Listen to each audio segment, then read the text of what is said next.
جیسے تشبیہ دی گئی یہاں پہ زبردست بلاغت کی تشبیہ ہے یہ کہ جس انداز میں تشبیہ دی گئی، مطلب یہ کہ جیسے موسیٰ علیہ السلام نے پتھر پہ ڈنڈے مارے تو اللہ تعالیٰ نے پانی کو بہا دیا. بولو نا یار، یہ تو سب کو معلوم ہے، لیکن ایک بات یاد رکھنا، پتھر سے پانی ہی نکلتا ہے، پتھر سے ہی پانی نکلتا ہے، آدمی کے بدن سے پانی نہیں نکلتا.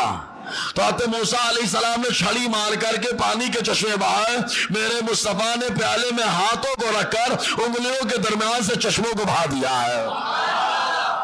علامہ نبہانی ارشاد فرماتے مصطفیٰ کا یہ معجزہ حضرت موسیٰ علیہ السلام کے معجزے سے افضل ہے. بولو، نور کے چشمے لہرائیں دریا بہے، انگلیوں کی کرامت پہ لاکھوں سلام.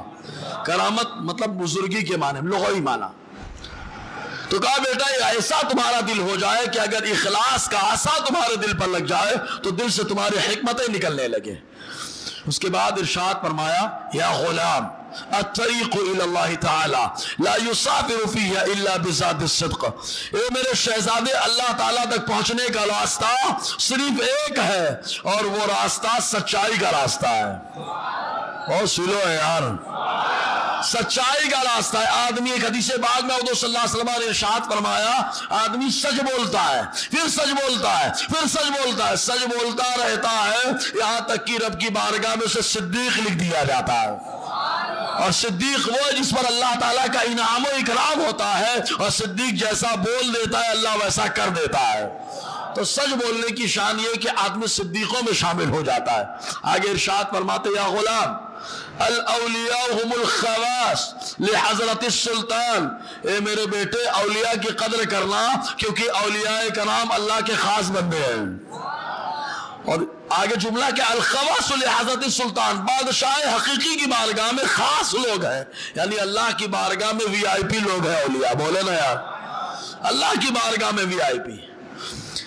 مزید ایک موقع پر اب ہمارے یہاں تو چلتا ہے بھائی صوفیت، میں بار بار سمجھاتا ہوں، غوث پاک کے کتنے سال تصوف پڑھا ہے؟ زور سے بولو نا. 8 سال پڑھے غوث پاک. ہمارے یہاں تو پڑھنے کی ضرورت نہیں، بس خالی لگ جانے کی ضرورت ہے. غوث پاک اپنے بیٹے کو نصیحت کیا کر رہا ہے؟ تفقہ ثم اعتزل. اے میرے بیٹے پہلے علم حاصل کر، اے میرے بیٹے پہلے علم حاصل کر. ہمارے یہاں کہا جاتا ہے مچھلی کے بچے کو تیرنا نہیں سکھایا جاتا. ہم نے کہا واقعتاً مچھلی کا بچہ تو ہو، زور سے تو بولو یار، مچھلی کا بچہ ہو تو صحیح.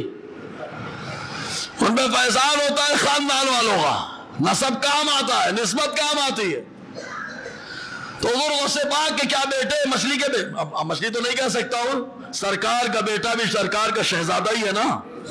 غوث پاک کے ڈائریکٹ شہزادے ہیں، ڈائریکٹ واسطے بھی نہیں، ڈائریکٹ. اور آپ کے جانشین اور آپ کے خلیفہ، ان سے حضور غوث پاک فرمایا تفقہ ثم اعتزل. اے میرے بیٹے پہلے علم حاصل کرنا پھر خلوت اختیار کرنا. بولو.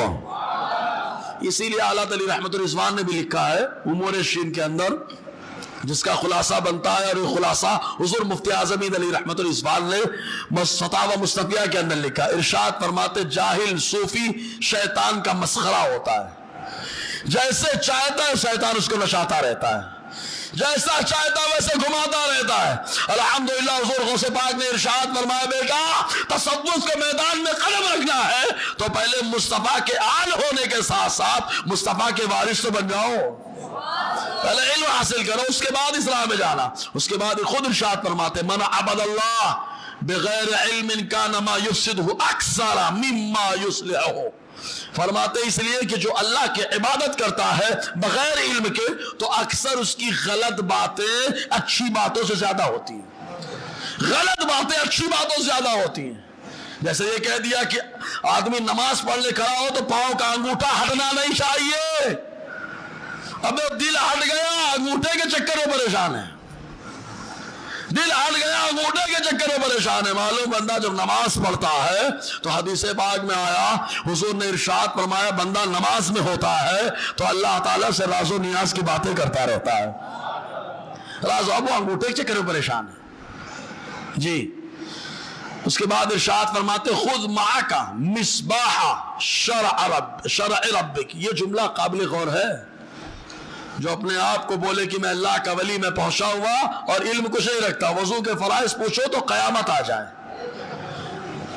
وضو کے فرائض پوچھو تو قیامت آ جائے، بس تحیات سن لو تو معلوم نہیں۔ ایسا آدمی بولتا ہے ہم کو شریعت کی ضرورت نہیں۔ ظاہر سی بات ہے، شیطان نے کہا بیٹا تو رب کی بارگاہ کا مقبول نہیں، میری بارگاہ کا مقبول ہو چکا ہے، اور جو شیطان کی بارگاہ کا مقبول ہوتا ہے اس کو اللہ کی شریعت اچھی نہیں لگتی ہے، رسول اللہ کا دین اچھا نہیں لگتا۔ واللہ حضور غوث پاک خود فرما رہے خود معاک مصباح شرع رب، اپنے رب کی شریعت کا چراغ ہمیشہ اپنے ساتھ رکھنا، اپنے رب کی شریعت کا چراغ ہمیشہ اپنے ساتھ رکھنا۔ کیوں؟ اس لیے کہ شریعت پہ چلنے والا ہی رب کی بارگاہ کا مقبول ہوتا ہے نا، ورنہ حضور غوث پاک کہتے مجھے کیا شریعت کی ضرورت ہے، میں کیوں فتوا دوں؟ لیکن غوث پاک کبھی حنفی مذہب میں فتوا بولو، کبھی شافعی مسلک، کبھی حنبلی مسلک، یعنی تینوں مسلک کے اعتبار سے فتوا دے رہے ہیں، یعنی وقت کے مفتی اعظم میرے غوث پاک، وقت کے سب سے بڑے مفتی حضور غوث پاک رضی اللہ تعالی۔ آگے ارشاد فرماتے حضور غوث پاک وَمَنْ عَمِلَ بِمَا يَعْلَمُ أَوْرَثَهُ اللَّهُ عِلْمَ مَا لَمْ يَعْلَمْ۔ ارشاد فرماتے ہیں اگر بندہ اپنے علم پر عمل کرتا ہے تو جو وہ نہیں جانتا ہے اللہ تعالیٰ اس کا علم بھی عطا فرما دیتا ہے۔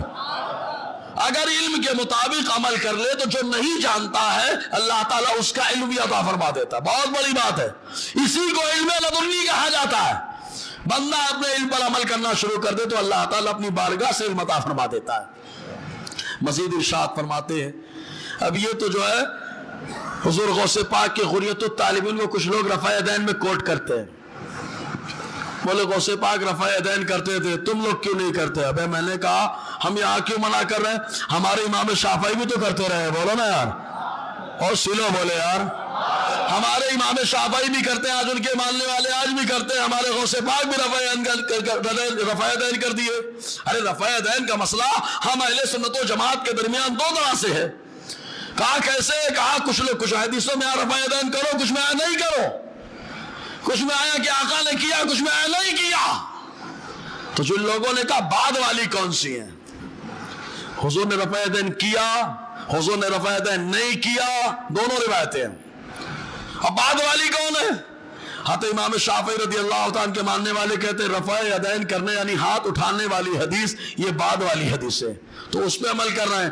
اور امام اعظم حنیفہ نے فرمایا نہیں، رفع یدین کرنا شروع میں تھا، اس لیے کہ لوگ پتھروں کی پوجا کے عادی ہو چکے تھے، تو منافقین اپنی آستینوں میں پتھر رکھتے تھے، منافقین اپنی آستینوں میں پتھر رکھتے تھے، تو جس کی وجہ سے وہ آتے اللہ کی عبادت کرنے لیکن پتھر سے محبت بڑی زیادہ، تو مصطفیٰ پیارے نے کہا چلو رفع یدین کرو، ہاتھ اٹھاؤ، نماز شروع کرو، رکوع میں جاؤ، پھر ہاتھ اٹھاؤ، رکوع سے اٹھو، پھر ہاتھ اٹھاؤ تاکہ پتھر آستین میں ہو تو نیچے گر جائے۔ تو کہا جیسے ہی پتھروں کو نیچے گرانا شروع کر دیا گیا اور صحابہ کرام جو مخلص اللہ تعالیٰ نے جب اخلاص ڈالا منافقین چھٹ گئے، تو مصطفیٰ جان رحمت نے ارشاد فرما دیا اسکنوا فی الصلاۃ، رب کی بارگاہ میں ادب سے کھڑے رہو، اس لیے کہ تم اللہ کی بارگاہ میں عبادت کر رہے ہو۔ یہ مسلم شریف کی حدیث پاک، آقا علیہ السلام نے خود ارشاد فرمایا تم لوگ کیوں بار بار ہاتھ اٹھاتے ہو؟ ایسا لگتا ہے کہ چنچل گھوڑے کی دم ہو تم۔ اسکنوا فی الصلاۃ، نماز میں ہاتھ کنٹرول میں کر لو، بولو نا۔ تو ہمارے یہاں رفع یدین نہ کرنے والی حدیثیں بات کی ہیں، اس لیے ہم اس پہ عمل کر رہے ہیں، اور ان کے یہاں رفع یدین کرنے والی حدیثیں بات کی اس لیے وہ کر رہے ہیں رفع یدین، لیکن ہے تو ہمارے بھائی۔ لیکن ہم بولتے رفع یدین تجھے آ گیا، لیکن غوث پاک کا عقیدہ کب لائے گا؟ ارے غوث پاک کا عقیدہ کب لائے گا؟ خالی رفع یدین کو یاد کرتا ہے۔ حضور غوث پاک نے ایک فیصد مذہب اہل سنت و جماعت پر قائم رہنے کا حکم دیا، اور خود اپنے بیٹوں کو اکٹھا بلایا اور ارشاد فرمایا ہمیشہ اہل سنت و جماعت پہ قائم رہنا، بولو نا۔ حوالہ دے رہا ہوں، تو وہ سب نہیں لاتے کہ غوث پاک نے اپنے بیٹے کو کس عقیدے پہ جمے رہنے کا حکم دیا۔ یہ سب بول گئے کہ حضور غوث پاک نے فرمایا وَلَوْ أَلْقَيْتُ سِرِّي فَوْقَ مَيْتٍ لَقَامَ بِقُدْرَةِ الْمَوْلَىٰ تَعَالَىٰ، اگر میں اپنا راز مردے پہ ڈال دوں تو مردہ اٹھ کے کھڑا ہو جائے گا۔ ارے یہ بھی تو لاؤ، رفع یدین کرتے تھے تو ساتھ میں یہ بھی تو فرماتے تھے۔ ارے یہ بھی تو یاد رکھو کہ حضور غوث پاک نے خود فرمایا نظرت الی بلاد اللہ جمعاً، کخردلۃ علی حکم اتصالی، میری نظروں میں اللہ نے یہ پاور دے دیا کہ اگر میں اللہ کی حکومت میں نظر کرتا ہوں تو ایسے دیکھتا ہوں جیسے میری ہتھیلی میں رائی کا دانہ رکھا ہو۔ ارے جب غوث پاک شہزادہ مصطفیٰ کی نظروں کا یہ عالم تو میرے مصطفیٰ کی، ارے میرا نبی تو ممبر پہ بیٹھتا ہے، حوض کوثر کو دیکھتا ہے، ممبر نماز پڑھتا ہے، جنت کو آقا علیہ السلام نے دنیا میں دیکھا ہے، بولو نا۔ ماں عائشہ صدیقہ فرماتی ہے کہ حضور صلی اللہ علیہ وسلم سورج گرہن کی نماز پڑھا رہے تھے، نماز نماز پڑھتے پڑھتے آدمی حرکت نہیں کرتا، لیکن میرے مصطفیٰ آگے بڑھے، ہاتھ بڑھایا، پھر پیچھے کر لیا، نماز مکمل پڑھا دی۔ صحابہ نے عرض کیا سرکار ہم نماز پڑھ رہے تھے، ہم نے دیکھا آپ آگے بڑھ گئے تھے، بولو نا۔ بخاری کی حدیث بتا رہا ہوں، جتنے بخاری پڑھنے والے کبھی بھی خیر النساء میں آئے دیکھ سکتے ہیں آ کر کے۔ اب میں آپ سے پوچھنا چاہتا ہوں صحابہ آپ کا نظریہ کیا ہے؟ ارے ڈائریکٹ نماز پڑھے تو اللہ کی عبادت کرتے، تم تو مصطفیٰ کو دیکھ رہے ہو۔ تو یہ بازو والا بولے گا ارے دیکھنا نہیں خیال کرنا، یہ تو شرک کی طرف لے جاتا ہے۔ صحابہ کہیں گے تیرا خیال تیرے پاس رکھ، میرا خیال یہ ہے کہ مصطفیٰ کا دیکھنا ہی عبادت ہے یار، مصطفیٰ کا دیکھنا ہی عبادت۔ تو خیال کی بات کر رہا ہے؟ میری شان مصطفیٰ ہے، میری شان مصطفیٰ ہے، میرا ایمان مصطفیٰ ہے۔ قرآن تو ایمان بتاتا ہے، انہیں ایمان یہ کہتا ہے میری شان ہے، یہ مصطفیٰ جان رحمت صلی اللہ علیہ وسلم کی شان ہے۔ صحابہ کرام نے عرض کیا اللہ کے نبی صلی اللہ علیہ وسلم ہم نے دیکھا آپ آگے بڑھے پھر پیچھے آ گئے، اچانک حضور صلی اللہ علیہ وسلم نے ارشاد فرمایا میرے سامنے جنت آ گئی تھی، میں نے سوچا کہ اس کا کچھ تھوڑ لوں پھل اور تم لوگوں کو دے دوں، اور جب تک دنیا باقی ہے تم لوگ پھل کھاتے رہو، بولو نا یار۔ اور اس کے بعد پھر اللہ تعالیٰ نے جنت کو اٹھا لیا، تو دنیا میں میرے مصطفیٰ نے جنت کو دیکھا جی۔ تو حضور غوث پاک رضی اللہ تعالیٰ نے اپنے بیٹے کو ایک بار وصیت کرتے ہوئے ارشاد فرماتے ایک لفظ تقویٰ، ایک ہے ورع، ہمارے یہاں تو فرق بھی نہیں معلوم ہوگا۔ تقویٰ پرہیزگاری، اور پرہیزگاری میں جو خوبصورتی آتی ہے، یعنی پرہیزگاری تو ایسے ہی خوبصورتی ہے بھائی، لیکن ہر چیز میں خوبصورتی ہوتی ہے نا، اسی خوبصورتی کو آسان لفظوں میں ورع کہتے ہیں۔ کیا کہتے ہیں اس کو؟ تقویٰ کے اندر جو خوبصورتی پیدا کرے اس کو کیا بولتے ہیں؟ ورع۔ کہا ایک غوث پاک کے شہزادے متقی پرہیزگار، میرے آلہ نے فرمایا جو تیرا طفل ہے کامل ہے یا غوث۔ حضور غوث پاک کے جو بچے بھی ہیں ان کو اللہ نے کمال کا درجہ عطا فرمایا، کامل ہے وہ، لیکن کہا اس کے اندر خوبصورتی ورع کیسے آئے گا؟ تو آپ کے اپنے شہزادے سے فرماتے چند باتوں کا خیال رکھنا بیٹا۔ پہلی چیز کیا؟ ہمیشہ فرماتے اولها حفظ اللسان عن الغیبہ، فرماتے اپنی زبان کو ہمیشہ غیبت سے بچا کے رکھنا، بولو اپنی زبان کو ہمیشہ غیبت سے بچا کے رکھنا۔ اللہ کا ولی کسی کی غیبت نہیں کرتا اور بدمذہبوں کو چھوڑتا بھی نہیں۔ حضور غوث پاک نے رافضیوں کا جتنا رد کیا ہے شاید غوث پاک کے بعد کسی نے اتنا رد کیا ہوگا، رافضیوں کو جتنا رد کیا۔ رافضی اس لیے غوث پاک کو ہضم نہیں کر پاتے، تو فرماتے ہیں کہ غیبت سے اپنی زبان کو بچا کے رکھنا، الاجتناب عن السخریہ، اور ناجائز مذاق کسی کا مت اڑانا، اس سے اپنے آپ کو بچانا۔ ایک ہوتا ہے مذاق، ایک ہوتا ہے مزاح۔ مزاح کرنا یعنی جائز حلال مذاق جس کو بولتے ہیں، حلال فنی باتیں پیش کرنا یہ جائز ہے۔ حضور صلی اللہ علیہ وسلم نے خود ایسا ہنسنے کا موقع عطا فرمایا۔ کہا کیسے؟ کہا ایک خاتون آ گئی، کہا حضور دعا کر دیجئے، بوڑھی خاتون ہے، میں جنت میں آپ کے ساتھ چلوں؟ حضور نے فرمایا میرے ساتھ جنت میں کوئی بوڑھی نہیں جائے گی، اور وہ رونے لگی۔ آقا علیہ السلام نے فرمایا رو مت، خوب رو رہی، صحابہ مسکرا رہے، رو مت۔ آقا نے فرمایا رونا نہیں ہے۔ انہوں نے کہا اللہ کے نبی صلی اللہ علیہ وسلم جنت کا سوال کرنے آئے اور آپ تو ایسا بول رہے ہیں۔ حضور نے فرمایا جنت میں جو بھی جائے گا سب جوان ہوگا، جنت میں جو بھی جائے گا سب جوان ہوں گے، یعنی بڑھاپا بھی ایک دم بھاگ جائے گا۔ لیکن اتنی بات ہے اللہ تعالیٰ جن کو پسند کرتا ہے ولیوں کو خوب پسند کرتا ہے، لیکن اپنے محبوب کو سب سے زیادہ پسند کرتا ہے۔ جنت میں میرے محبوب، میرے آقا، میرے مصطفیٰ وہ بزرگ ہوں گے، بولو نا یار۔ چہرے پہ داڑھی کسی کے نہیں، مصطفیٰ کے چہرے پہ داڑھی ہے، یعنی اللہ تعالیٰ کو اپنے محبوب کو داڑھی والا چہرہ کتنا پسند آ رہا ہے یار، اتنا پسند آ رہا ہے، اتنا پسند آ رہا ہے کہ جنت میں بھی سبحان اللہ تو حضور صلی اللہ علیہ وسلم کے تو آقا علیہ السلام نے جائز مزاح فرمایا. ناجائز مذاق کرنا غلط ہے. ہنسانے کے لیے خرافات کرنا، غلط سلط حرکتیں کرنا، ذو معنی لفظ کا بولنا، یہ غیر مناسب ہے. اس کے بعد حضور غوث پاک خود فرماتے اپنے بیٹے غض البصر عن المحارم، بیٹا حرام چیزوں سے اپنی نظروں کو بچا کے رکھنا، اپنی نظروں کو حرام چیزوں سے بچا کے رکھنا. یہ بہت اہم چیز ہے. نظر بھٹکی سب بھٹکے. نظر سے ہی معاملہ آتا ہے، دل تک پہنچتا ہے، نہ جانے کیا کیا ہوتا ہے. اسی لیے ہمارے یہاں کیا بولتے ہیں، ہم کو حیا کرنے کی کیا ضرورت، ان کی نظر میں حیا آنا چاہیے. بات صحیح بات ہے. گندگی ہٹانے کی کیا ضرورت ہے، ان کی ناک میں خوشبو ہونا چاہیے. یہ مطلب ہوا نا، گندگی ہٹانے کی کیا ضرورت ہے، ان کی ناک میں خوشبو ہونا چاہیے. ارے گٹر صاف کرنے کی کیا ضرورت ہے، ان کا پانی اوپر سے بہ جانا چاہیے. یہ جملے بولے جا رہے ہیں، سمجھ میں آیا؟ لیکن اسلام کیا کہتا ہے؟ صفائی آدھا ایمان ہے. صفائی آدھا ایمان. اللہ تعالیٰ صفائی والوں کو پسند کرتا ہے. تو نظروں کو محفوظ رکھنا. اس کے بعد فرماتے ہیں ان یعرف منت اللہ علیہ، اے بیٹا ہمیشہ اللہ کے احسان کو اپنے اوپر مانتے رہنا. ایٹیٹیوڈ مت لانا کہ جو میرے پاس آیا میرا اپنا ہے، میری محنت کا ہے. نا، محنت تو ہر کوئی کرتا ہے، لیکن اللہ تعالیٰ ہر ایک کو ایک جیسا نہیں دیتا. جس کا ظرف جیسا ہوتا ہے اللہ تعالیٰ اس کو ویسا عطا فرما دیتا ہے. اس لیے احسان کو ہمیشہ مانگتے رہنا. اگر کمال آیا تو اللہ نے کمال ڈالا ہے، ورنہ یہ مٹی کا انسان، اس کے اندر کیا کمال؟ کمال ڈالنے والا تو میرا مولا ہے، اس نے کمال ڈال دیا. اس کے بعد حضور غوث پاک فرماتے ان ينفق مالہ فی الحق، اے بیٹا اپنے مال کو رائے حق میں خرچ کرتے رہنا. اب یاد ایک دو سمجھا دوں تھوڑا سے. عام طور سے ہمارے لوگ سمجھتے ہیں کہ مال کا کمانا حرام ہے یا غلط ہے، اچھی چیز نہیں. نہیں، ایسا نہیں ہے. مال دو طریقے سے ہوتا ہے. ایک مال وہ جو اللہ سے غافل کر دے وہ غلط ہے. ایک مال وہ ہے جو آئے تو اللہ سے قریب کر دے، وہ اچھا ہے. بولو اب. اگر مال کمانا غلط ہوتا تو حضور کبھی یہ نہیں فرماتے کہ سچا کاروباری اگر کاروبار کرنے کے لیے جائے اور کاروبار کرتا رہے، سچا ہے، وہ انتقال ہو جائے تو اللہ تعالیٰ شہادت کا منصب عطا فرماتا ہے. حضور کا یہ جملہ بتا رہا ہے کہ وہ مال جو سچا تاجر کماتا ہے اور رب سے غافل نہ کرے، وہ مال رب کی بارگاہ میں پسندیدہ ہوتا ہے. بولے نا یار.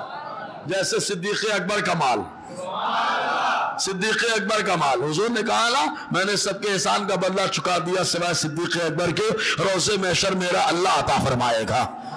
اس کی ایک مثال دے دوں. جیسے ہمارے ہاں مکتب کا پروگرام ہوتا ہے تو سارے بچوں کو انعام کوئی بھی دے دیتا ہے، لیکن ایک نمبر پہ جو آتا ہے اس کو انعام دینے کے لیے بڑا آتا ہے.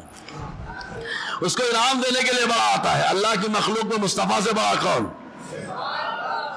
مصطفیٰ سے بڑا اللہ کی مخلوق میں کون؟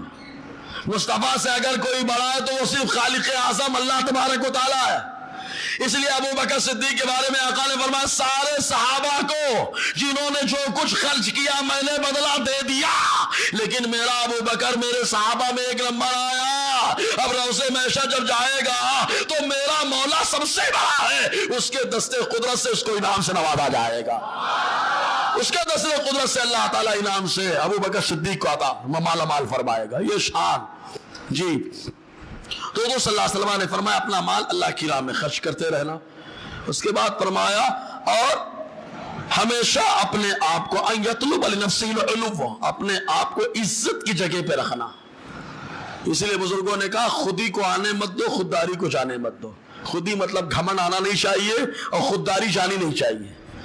گھمنڈ نہیں آنا چاہیے اور خودداری جانا نہیں چاہیے. جہاں معلوم ہے خودداری جائے گی وہاں جانے کی ضرورت نہیں ہے، اور جہاں معلوم ہے کہ انا آ رہا ہے وہاں بھی جانے کی ضرورت نہیں ہے، کیونکہ انا بھی آدمی کی بربادی کا ذریعہ ہے. ہم نے تو دیکھا ہے انا پیالے میں چلا گیا ہے.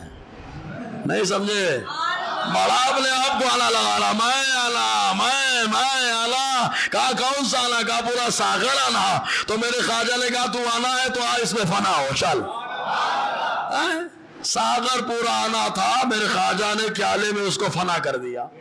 تو آنا میں ایسا فنا ہے بھائی. جی اب آخری بات جو آپ نے کہی، ایک بات المحافظۃ علی الصلوات الخمس فی مواقیتها. حضور غوث پاک اپنے شہزادوں کو وصیت کرے بیٹا نمازیں پنجگانہ ہمیشہ ان کے وقتوں پہ ادا کرتے رہنا. بولو نا یار. اب حضور غوث پاک سے نسبت رکھے اور نماز سے بیر، حضور غوث پاک سے محبت رکھے میں قادری اور بولے نماز سے نفرت، تو کہا غوث پاک کی تعلیم نہیں پڑھائی، کتاب جانتے ہی نہیں کس کو کہتے ہیں، اس کا تعلق کہیں اور سے ہو گیا، جیسا کنیکشن ہوتا ہے ویسے اثرات مرتب ہوتے ہیں۔ تو حضور غوث پاک نے فرمایا نمازیں بن نکالا ان کے وقت میں پڑھتے رہنا۔ آخری بات فرما رہے کیا، الاستقامت علی السنت والجماعہ، اے میرے شہزادوں ان سب کرنے کے ساتھ ساتھ ہمیشہ اہل سنت و جماعت پر قائم رہنا، ہمیشہ اہل سنت و جماعت پہ قائم رہنا۔ کون؟ قلائد الجواہر کے اندر شیخ ابو البرکات رحمۃ اللہ علیہ لکھ رہے معلوم یہ ہوا غوث پاک اہل سنت و جماعت، بولو نا، انہوں نے اپنے بیٹوں کو وصیت کی اہل سنت پہ قائم رہنا۔ کہا یہ سلسلہ کہاں تک آیا؟ کہا جہاں جاؤ گے اہل سنت کو پاؤ گے۔ کہا کہاں گیا؟ کہا جاؤ مہریرہ، جاؤ کچوشا، کہا کچوشا مہریرہ نے پورا جامع ہی اٹھا کر کے ایک نام کو دے دیا، وہ احمد رضا خان ہے، بس پورا اہل سنت کی پہچان بنے بیٹھے ہیں۔ سمجھ میں آیا؟ تو اہل سنت پہ قائم رہنے کا حضور غوث پاک رضی اللہ تعالیٰ عنہ نے اپنے شہزادوں کو حکم دیا ہے۔ یہ تو آپ نے ایسی تربیت فرمائی، اب بڑے ہو گئے تو کیا بچوں کو پڑھایا نہیں، لکھایا نہیں؟ تو حضور غوث پاک نے اپنے بچوں کو کیا پڑھایا؟ تو ایک بار درست سنائے پھر انشاءاللہ سنایا جائے۔ صلی اللہ علیہ صلی اللہ علیہ وسلم، صلاۃ و سلام علیک یا سیدی یا رسول اللہ صلی اللہ تعالیٰ علیہ وسلم۔ حضور غوث پاک رضی اللہ تعالیٰ عنہ کے ایک شہزادے ہیں جن کا نام شیخ عبد العزیز رحمت اللہ علیہ۔ اس نام کے میں نے دیکھا ہے اکثر انقلابی لوگ رہتے ہیں، دو تین تو میرے سامنے حضور غوث پاک کے شہزادے ہی ہیں، اور دوسرے حضرت عمر فاروق کے شہزادے، بولو کہا حضرت عمر فاروق کے شہزادے؟ میں نے کہا ہاں حضرت عمر کے شہزادے، کہاں دلی میں، کہا دلی میں حضرت عمر کے شہزادوں نے کہا ہاں، کہا کون ہے؟ کہا شیخ عبد العزیز محدث دہلوی۔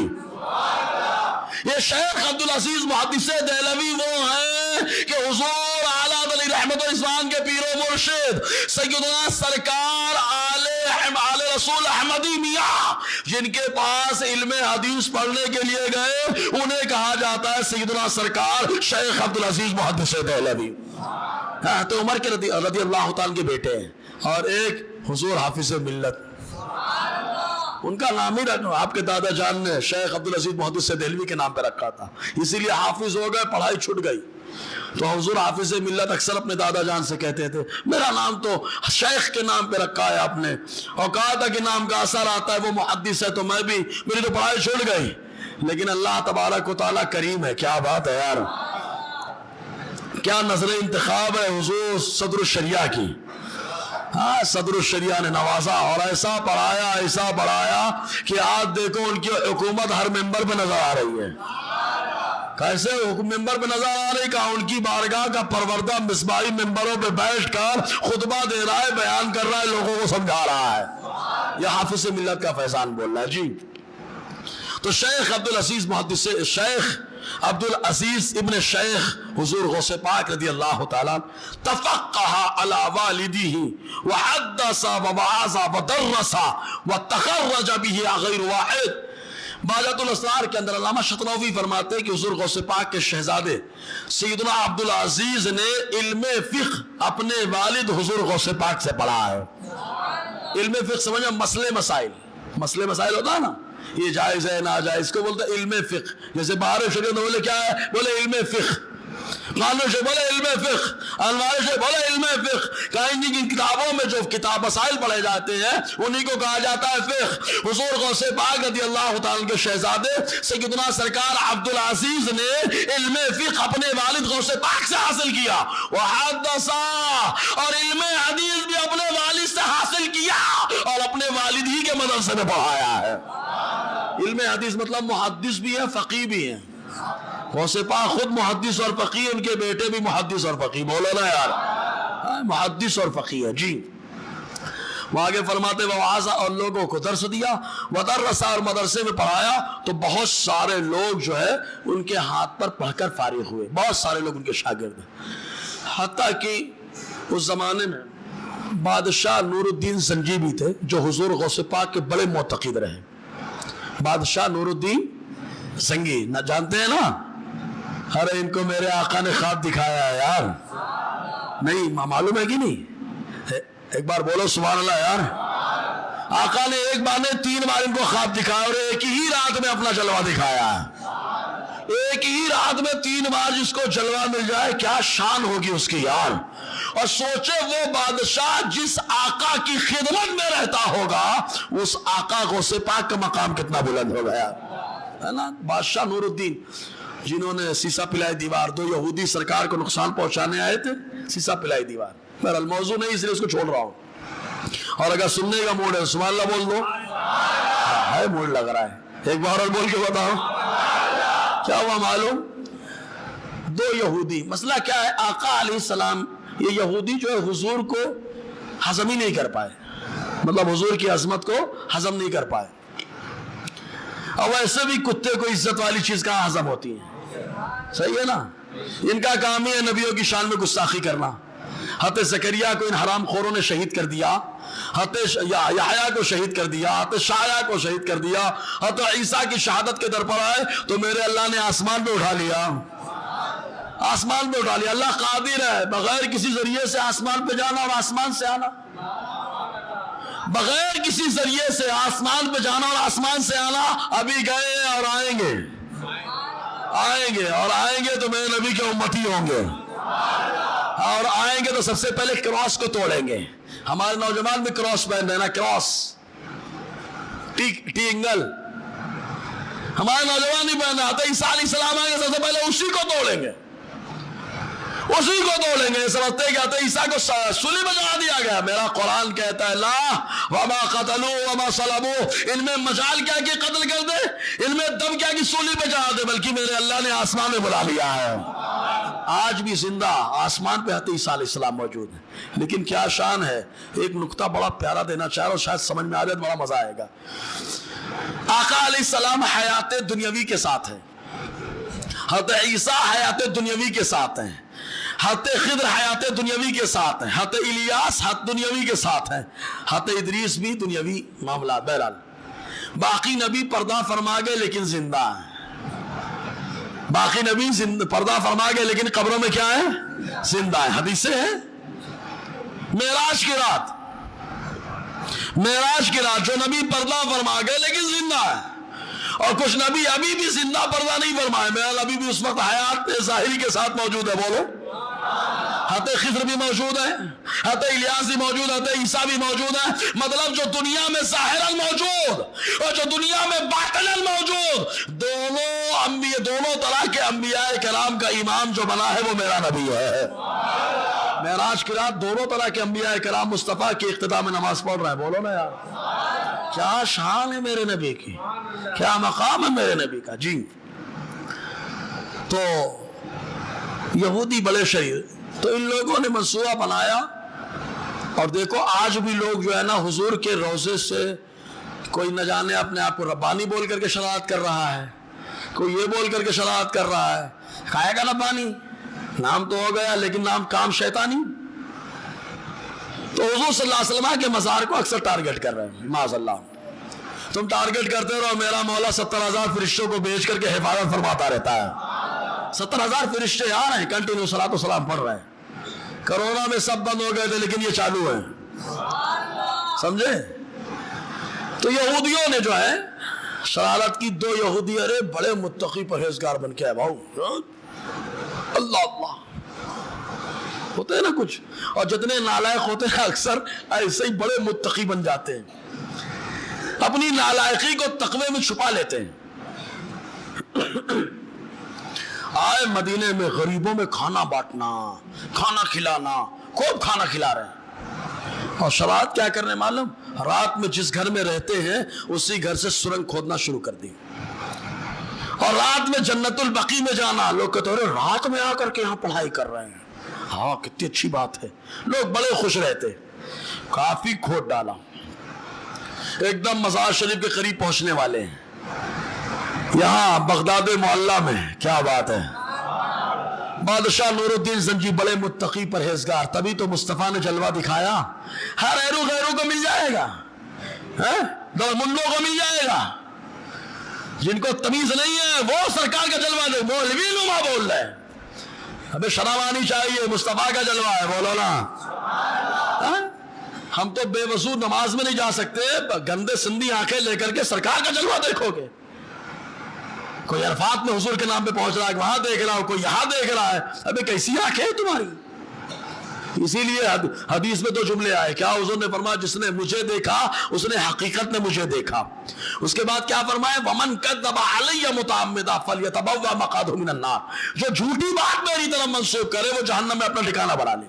کیونکہ خواب کا معاملہ ہر آدمی نہیں بنا سکتا نا، اس لیے حضور نے فرمایا جھوٹا اگر خواب میری طرف منسوب کر رہا ہے تو جہنم میں ٹھکانہ بنا کے رکھے اپنا.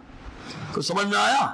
تو بادشاہ نور الدین زنجی وضو فرما کر کے آرام، نماز پڑھے، نماز پڑھ کے آرام فرما ہوئے، اور جیسے ہی آرام فرمانے لگے مصطفیٰ کا جلوہ ملا. بولو یار. اور آقا نے فرمایا یا نور الدین انقذنی من ہذین الرجلین. اب کوئی کہیں گے مصطفیٰ کو اختیار نہیں ہے تبھی تو نور الدین زنجی کو بلا رہے ہیں. ہم نے کہا نہیں پیارے، مصطفیٰ کو اختیار ہے لیکن نور الدین کی وفاداری کا اظہار ہے. نور الدین کی وفاداری کا اظہار ہے. چاہتے تو مصطفیٰ خود ہی سب کر لیتے، میرا مولا خود اتنا پاورفل ہے. نہیں اندازہ لگتا تو آؤ حضرت عثمان غنی کے دور کی ایک بات بتاؤں. حضرت عثمان غنی کو گھیرا گیا تھا، جس دن پردہ فرمانے والے تھے آقا آئے تشریف لائے، اور لکھنے والا کون ہے؟ ابن کثیر.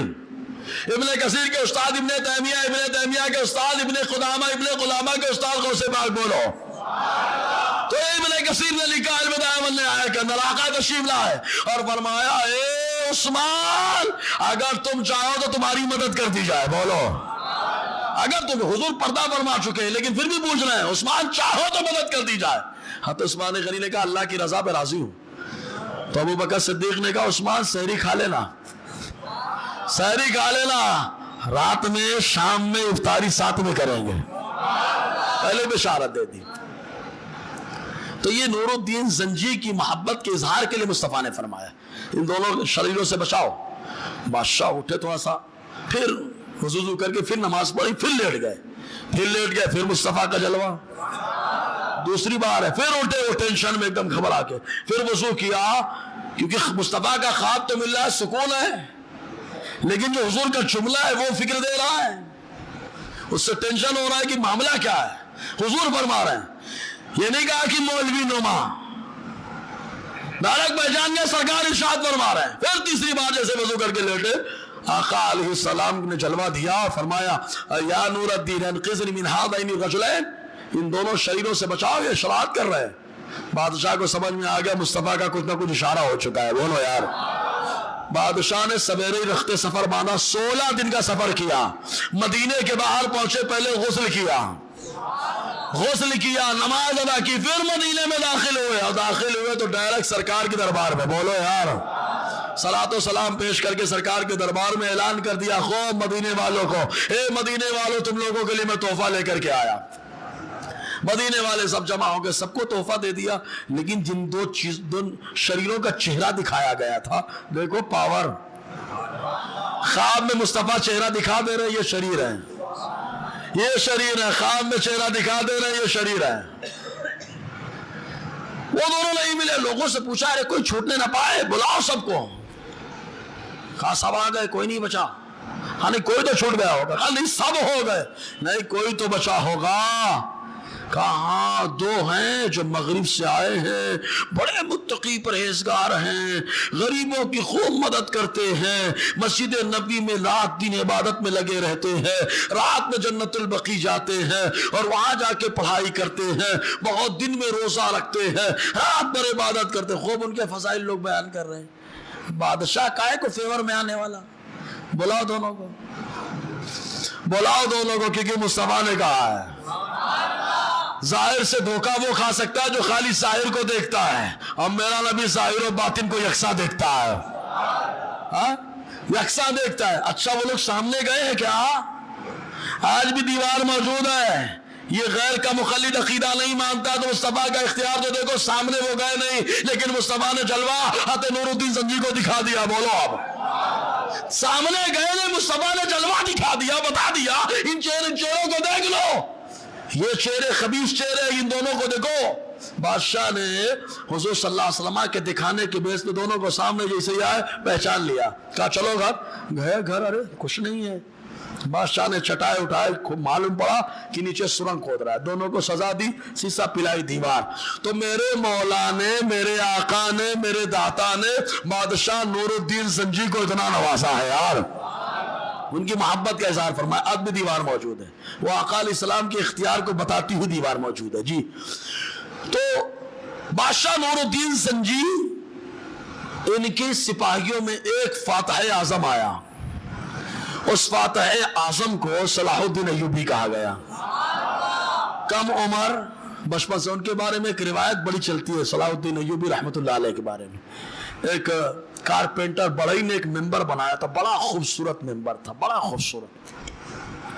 اللہ والوں کو پہچانتے ہیں, ان کو خوشبو بھی آ جاتی ہے, ان کو خوشبو آ جاتی ہے, پہچان لیتے ہیں. ممبر بڑا شاندار, بڑا شاندار, بڑا, سب جس کو دیکھو وہ خریدنے کے لیے تیار ہے. کتنا پیسہ؟ کہا پیسہ نہیں چاہیے, اس کا حق ادا کرنا چاہیے. بولے حق کیا؟ میں ادا کر دوں گا نا. بولے یہ حق نہیں ہے. بولے کیا حق ہے؟ بولے جس کا حق ہے وہ جان جائے گا کیا حق ہے اس کا. آ رہے لوگ پیسہ لگا کے جا رہے. ایک نوجوان ابھی بمشکل 10 سے 11 سال کا آیا, اور آنے کے بعد بولے کہ اس ممبر کو میں خریدنا چاہتا ہوں. بولو نا یار.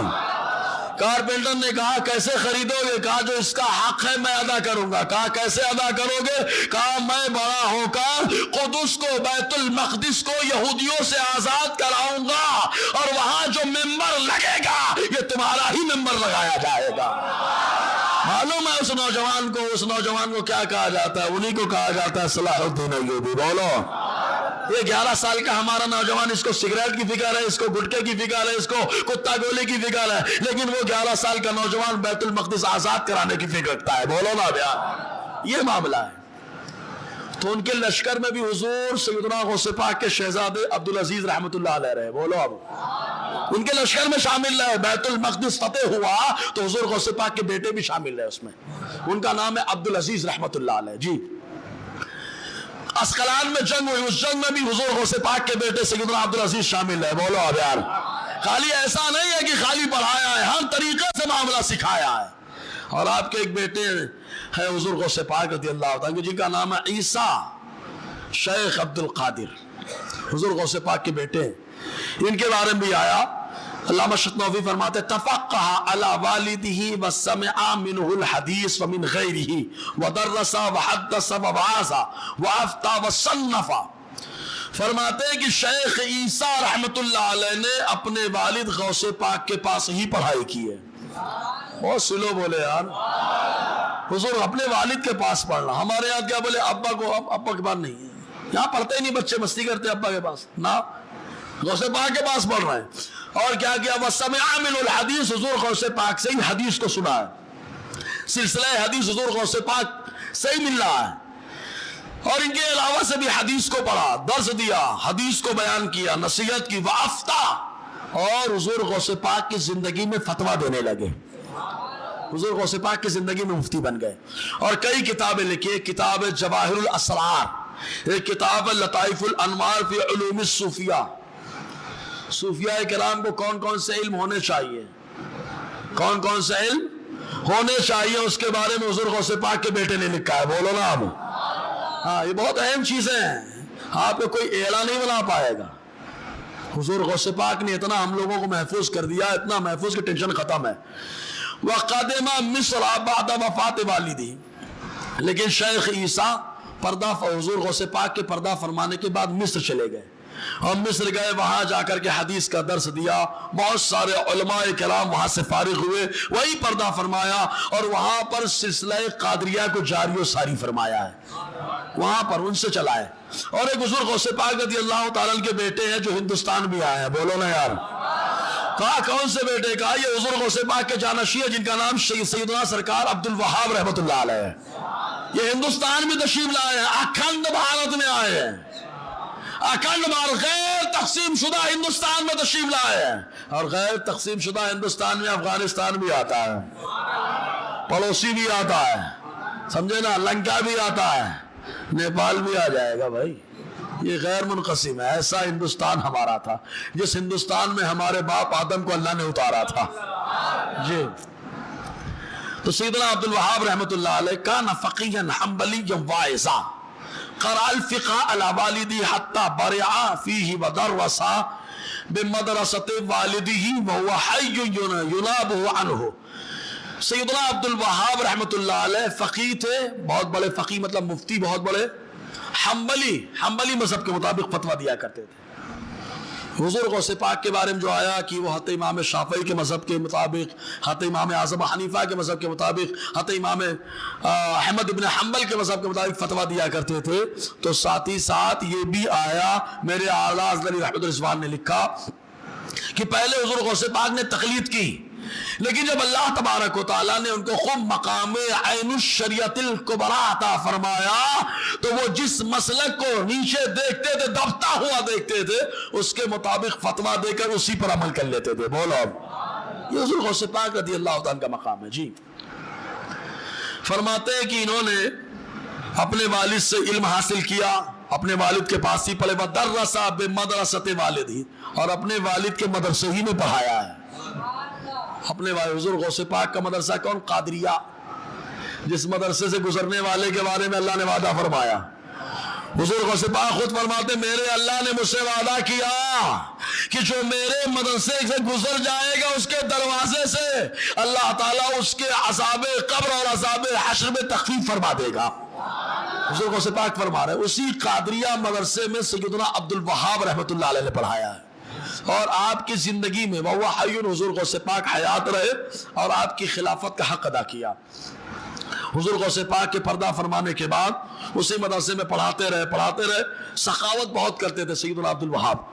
وکان عبد الوہاب قد رحل الى بلاد الہند فی طلب العلم. فرماتے ہیں سیدنا عبد الوہاب رحمۃ اللہ علیہ نے ہندوستان کا بھی سفر کیا ہے. بولو اب یار, یعنی ہندوستان کو اللہ نے کتنا پسند فرمایا ہے یار, کتنا پسند فرمایا. ایک بات, ایک نکتہ بتا دیں, مومن جہاں پہ مرتا ہے لیٹتا ہے وہ جنت کی کیاری ہوتی ہے. ترمذی کی حدیث ہے, ترمذی کی حدیث, حضور نے فرمایا قبر یا تو جنت کی کیاریوں میں سے کیاری یا جہنم کے گلوں میں سے گڑا ہے. تو جب جنت کی کیاری ہو گئی تو الحمدللہ ہم جنت سے بھی محبت کرتے ہیں, جنت کی کیاری سے بھی.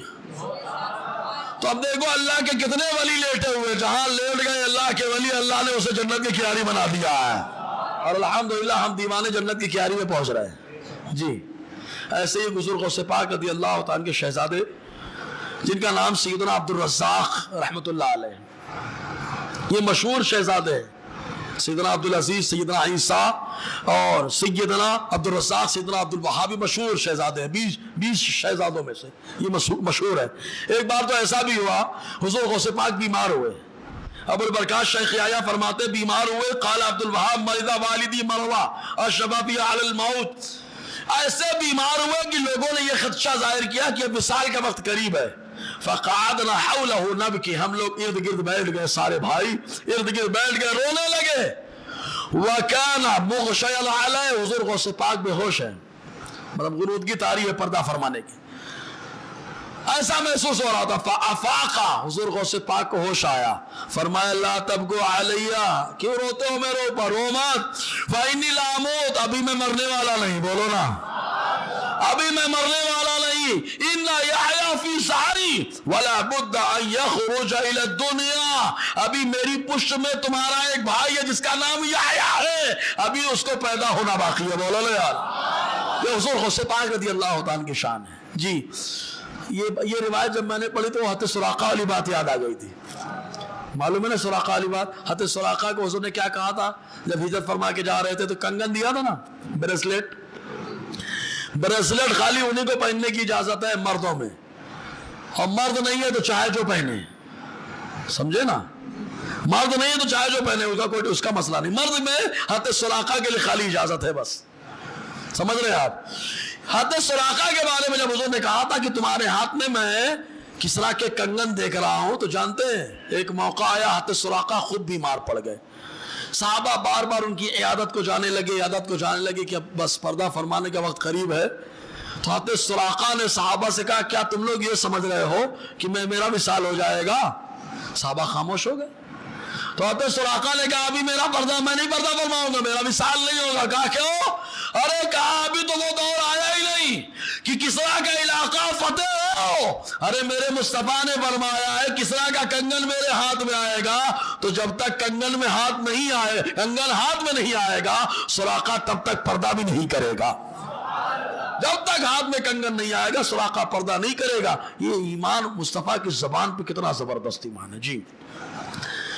تو سیدنا عبد الرزاق رحمت اللہ علیہ یہ بھی حافظ رہے، عالم رہے، اور انہوں نے وہ علم حاصل کیا کہ علم حاصل کرنے کے بعد حدیث کا املا کراتے تھے، لکھاتے تھے، اپنے شاگردوں کو حدیث لکھاتے تھے، جو حضور غوث پاک سے حدیث سنی وہ لکھاتے تھے۔ اور ان کو حدیث میں اللہ نے وہ مہارت دی تھی کہ ان کی حدیث کی مہارت فقہ کی مہارت پر زیادہ تھی، اور یہ لوگوں سے ملتے نہیں تھے، خالی جمعہ کی نماز میں ہی باہر نکلتے تھے، اور ہمیشہ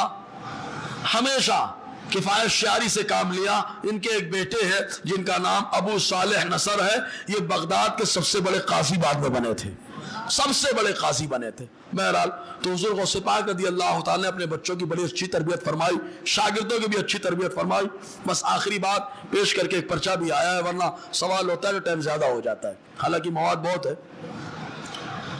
حضور غوث پاک کے جنازے کا منظر بھی تو معلوم ہونا چاہیے نا، اس پہ تبصرہ نہیں ہوا شاید کبھی۔ حضور غوث پاک رضی اللہ عنہ پردہ کا فرمائے 11 تاریخ، ہم لوگ بولتے ہیں نا 11ویں 11 تاریخ، نہ وہ پردے کی وصال کی تاریخ نہیں ہے 11 تاریخ حضور غوث پاک رضی اللہ عنہ کے بارے میں کچھ لوگوں نے لکھا ہے، حالانکہ یہ جو معتبر کتابیں ہیں بہجت الاسرار وغیرہ، ان کتابوں میں آیا کہ 17 ربیع الاخر کو حضور غوث پاک پردہ فرمائے ہیں۔ کتنی تاریخ؟ 17 ربیع الاخر کو۔ معاملہ کیا وہ معلوم، ایک وہ دور آیا کہ حضور غوث پاک رضی اللہ تعالیٰ نے جب پردہ فرمانے کا موقع آیا تو علامہ شدنوی فرماتے ہیں اتنی زیادہ تعداد میں لوگ آ گئے، وہ دفنا لیلا لکثرت الزحام، اتنے زیادہ لوگ آ گئے کہ بغداد کا کوئی گھر ایسا باقی نہ تھا کہ جس گھر کے لوگ نکل کے حضور غوث پاک کے جنازے میں نہ آئے ہوں۔ اتنی تعداد میں لوگ تھے، اتنی تعداد میں کہ راستے میں خالی لوگ نظر آتے تھے اور بازاروں میں لوگ نظر آتے تھے۔ فامتلأت الشوارع والاسواق۔ بغداد کی تاریخ میں 2 جنازے بڑے زبردست ہوئے، ایک حضور غوث پاک کا جنازہ اور ایک حضرت امام احمد ابن حنبل کا جنازہ۔ حضرت امام احمد ابن حنبل کے بعد ایسا مسئلہ آیا کہ جو خلق قرآن کے قائل تھے ان لوگوں سے آپ نے فرمایا تھا ہمارے جنازے فیصلہ کریں گے حق پر کون ہے، تو اللہ نے فیصلہ کروا دیا، بغداد میں سب سے زیادہ تعداد میں حضرت امام احمد ابن حنبل کے جنازے میں لوگ شریک ہوئے۔ بولے یار شریک ہوئے، 20,000 غیر مسلموں نے اس دن اسلام کو قبول کیا تھا، 20,000 لوگوں نے اسلام کو قبول کر لیا۔ ان لوگوں سے پوچھا گیا تم لوگوں نے ابھی تک اسلام کو قبول نہیں کیا، آج اچانک اسلام قبول کر لیا، وجہ کیا ہے؟ تو ان لوگوں نے کہا ہم لوگ اس سے پہلے بھی رہتے تھے، لیکن معاملہ یہ ہوا کہ آج جنازے میں جو ہم نے تعداد دیکھی ہے اس سے اندازہ لگایا کہ جن کا انتقال ہوا ہے یہ آدمی سچا ہے، جن کا یہ کلمہ پڑھتا ہے وہ نبی سچے ہیں، جس کتاب کو مانتا ہے وہ قرآن سچا ہے، اور جس خدا کو مانتے ہیں وہ خدا سچا ہے۔ بس یہ دل میں بات آئی، اس لیے ہم لوگوں نے اسلام کو قبول کر لیا۔ دوسرا جنازہ حضور غوث پاک کا راتگی میں آپ کو سپرد خاک کیا گیا، وہ بھی کہاں؟ آپ کے مدرسے میں۔ آج جو مزار شریف ہے مدرسے میں ایک خبیث نے یوٹیوب میں ایک سائٹ میں وہ کیا کہتے ہیں گوگل میں نے سرچ کیا، ایک سائٹ ہے میں اس میں بھی دیکھتا رہتا ہوں گستاخوں نے کیا کیا لکھا ہے۔ تو ایک خبیث نے لکھا کہ حضور غوث پاک کا مزار ڈھا دیا گیا، بدن مٹی ایک دم سڑ گیا، گل گیا، معاذ اللہ، ہڈیاں نکال کے دجلہ میں پھینک دی گئی، معاذ اللہ۔ ارے اس گدھے کو کیا معلوم اللہ تعالیٰ نے میرے غوث کو اگرچہ دنیاوی انداز میں پردہ فرما گئے لیکن آج بھی قبر انور میں تصرف فرما رہے ہیں۔ بہجت الاسرار میں اٹھا کر کے دیکھیں 4 کے بارے میں آئے، 4 بزرگوں کے بارے میں جو قبر میں تصرف فرماتے ہیں، ان میں پہلا نمبر میرے غوث پاک کا ہے۔ بہت سلو بولے یار۔ ہاں اب زندہ ہے، دلیل چاہیے تو بھائی کبھی بھی خیر النساء میں اگر ان کے کانوں میں کھوٹ نہ ہو تو سنے اور آئے اور اس کے بعد بات کریں وہاں کر کے۔ میرا غوث بھی زندہ ہے الحمدللہ، اللہ کے ولی زندہ ہیں۔ ہاں موت حسی آئی اس لیے سپرد خاک کیا ہم نے جی۔ فرماتے ہیں اب ایک جملہ جو آگے آ رہا امام زہبی کے حوالے سے۔ امام زہبی کون؟ غیر مقلد بھی ان کو اپنا امام مانتا ہے، ہم لوگ بھی مانتے ہیں۔ علم حدیث میں ان کو ہر کوئی مانتا ہے کہ انہوں نے جرح و تعدیل میں بڑی زبردست کتابیں لکھی ہیں۔ تو امام ذہبی حضور غوث پاک کے پردہ فرمانے کے دن کو کیا کہتے ہیں اس کو سمجھانا ہے خالی. جمعہ کے دن کو اللہ تعالیٰ نے مشہود کہا ہے. کیوں مشہود اس کو کہا جاتا ہے؟ جس میں فرشتے حاضر آتے ہیں. تو جمعہ کے دن فرشتے آتے ہیں اس لیے کیا ہو گیا؟ وہ مشہود ہو گیا. ایسے ہی فجر میں فرشتے آتے ہیں اس لیے فجر کو کیا کہا گیا؟ مشہود. ان قرآن الفجر کان مشہودا. جہاں فرشتے حاضر آتے ہیں اس کو مشہود کہا گیا قرآن و حدیث میں. اب امام ذہبی کیا کہتے ہیں؟ قال الامام الذهبي صلی علیہ ولدہ عبد الوہاب وکان یوما مشہودا. فرماتے حضور غوث پاک جب پردہ فرما گئے ان کے جنازے کی نماز ان کے بیٹے عبد الوہاب نے پڑھایا. وکان یوما مشہودا. اور حضور غوث پاک کے پردہ فرمانے کا دن معمولی دن نہیں تھا بلکہ وہ تو یوم مشہود تھا. یوم مشہود یعنی اس میں فرشتے حاضر آئے. ایک بار زور سے بولو نا یار. کون حاضر آئے؟ فرشتے آ گیا. تو امام صحابی کی تو کم سے کم سنو کہ غوث پاک اگر پردہ فرمائے تو ان کے جنازے میں اللہ فرشتوں کو بھیج رہا ہے. بولو اب. یہ حضور غوث پاک رضی اللہ تعالیٰ کی شان. انشاءاللہ اور آگے گفتگو رہے گی. اللہ تبارک و تعالیٰ کہنے سننے سے زیادہ عمل کرنے کی توفیق عطا فرمائے. اب ایک سوال آیا, اگر آپ لوگ اجازت دیں تو جواب دے دوں. ہاں, پہلا سوال ہے, کچھ لوگ یہ بھی کہتے جب خدا سے پردہ نہیں تو اس کے بندوں سے پردہ کیوں؟ واہ واہ واہ. یہ عورتوں کے دماغ میں کھچڑی پکی ہوگی. وہ بھی آزاد عورتیں جو آزاد ہیں, دنیاوی اعتبار سے آزاد ہے, ورنہ آزاد عورت پردہ ہمیشہ کرتی ہیں. اب اس پہ جواب دے رہا ہوں. پہلے آزاد اور غلام کا فرق اسلام میں سمجھیں. حضرت صفیہ جب خیبر فتح ہوا تو حضرت صفیہ گرفتار ہو کر کے آئی. حضور صلی اللہ علیہ وسلم نے ان کو اپنے حصے میں لیا, نکاح ہوا. تو اب نکلنا ہے ان کو اپنے خیمے سے باہر, حضور کے خیمے سے باہر. تو صحابہ نے کہا اگر وہ پورا کپڑا پہن کے آئیں گی تو ہم سمجھ جائیں گے کہ حضور نے ان کو آزاد کر کے نکاح کیا ہے, اور اگر پورا کپڑا نہیں ہوگا تو ہم سمجھ جائیں گے وہ کنیز ہیں, خادمہ ہیں, داسی ہیں. تو اس زمانے میں جو داسی ہوتی, خادمہ ہوتی, بدن میں پورے کپڑے نہیں ہوتے, اور جو آزاد ہوتی اس کے بدن میں پورے کپڑے ہوتے تھے. بولو یار, ہے نا. تو ہماری عورتیں کل بھی آزاد تھی, آج بھی آزاد ہیں, اس لیے بدن پہ پورے کپڑے ہیں. اور جو داسی ہیں مغربی کلچر کی غلام ہیں, ان کے کپڑے کل بھی خراب تھے, آج بھی خراب. اور جس کا کھانا جتنا خراب ہوگا اس کا لباس اتنا خراب ہوگا. حضرت آدم علیہ السلام سے اللہ نے فرمایا تھا کھانا جانا مت اس درخت کے پاس, یہی کہا تھا نا. لیکن حضرت آدم نے کھایا تو یہ ناخون کے کپڑے تھے نا, ناخون کے کپڑے اتر گئے, اترے کہ نہیں اترے؟ اللہ نے جو منع کیا کھانا مت پینا مت, اس کے کھانے سے بدن سے کپڑے اترتے ہیں. تو جس کے گھر سے عورتوں کے کپڑے اترنے لگے وہ اپنی غذا پہ غور کرنا شروع کر دے. اگر غذا خراب ہے تو لباس خراب ہونے لگتا ہے, اور غذا اچھی ہوتی ہے تو اللہ تعالیٰ لباس بھی اچھا عطا فرمانے لگتا ہے. نہیں سمجھ میں آیا کیا؟ آیا تو بولو نا یار. دلیل تمہارا آپ کے سامنے. غیروں کے یہاں کوئی تمیز نہیں, حلال حرام کی آنے تو اسی لباس خراب ہے. تو بولے اللہ سے پردہ نہیں. کس نے کہا اللہ سے پردہ نہیں ہے؟ خذوا زینتکم عند کل مسجد. کیا مطلب ہے اس کا؟ اللہ فرماتا ہے ایمان والو اپنی زینت کو ہر عبادت گاہ میں پکڑ کے رکھو. تو اللہ سے پردہ ہی تو ہے. پورے لباس کے ساتھ آنا ہے نا, ستر شبہ کے ساتھ آنا ہے نا اللہ کی بارگاہ میں, تو پردہ ہے کہ نہیں ہے؟ کس نے کہہ دیا اللہ سے پردہ نہیں ہے؟ اللہ سے پردہ مصطفیٰ کو نہیں ہے. بولو نا یار. لیکن وہاں بھی لباس ہے, لباس وہاں پر بھی ہے, لیکن پردہ کیا جلوہ دیکھنے دکھانے میں نہیں ہے, ہے نا. پھر جب آدمی برہنہ نہاتا ہو تو حکم ہے کہ پردے میں نہائے, مطلب چھپ کے نہائے اور بیٹھ کے نہائے, اللہ سے حیا کرے. یہ کیوں آیا؟ سمجھ میں آ گیا؟ اب دوسرا سوال ہے, کوئی لوگ اعتراض کرتے ہیں غوث پاک حنبلی مسلک کے پابند تھے, تو حنفی لوگ ان سے بیعت کیسے کر سکتے ہیں؟ جیسے میرا رضا حنفی تھا لیکن گیا مدینہ, تو حنبلی شافعی مالکی حنفیوں نے اجازت لی. بولو اب. ہے حنفی, ان کی اجازت و بیعت لی. کیوں؟ کہا عقیدہ ایک ہے, عقیدہ ایک ہے، عقیدہ ایک ہے، عقیدہ ایک ہے، اس لیے کر رہے ہیں. سمجھ میں آ گیا نا؟ پھر حضور غوث پاک رضی اللہ عنہ قادری ہے، ہم لوگ بھی الحمدللہ قادری ہے. عقیدہ وہی ہے جو غوث پاک کا عقیدہ ہے انشاءاللہ. اور آگے گفتگو رہے گی. اللہ تعالیٰ کہنے سننے سے زیادہ عمل کی توفیق عطا فرمائے. استغفر اللہ رب العزت اشہد ان لا الہ الا اللہ واشہد ان محمدا عبدہ ورسولہ. السلام علیکم ورحمۃ اللہ وبرکاتہ.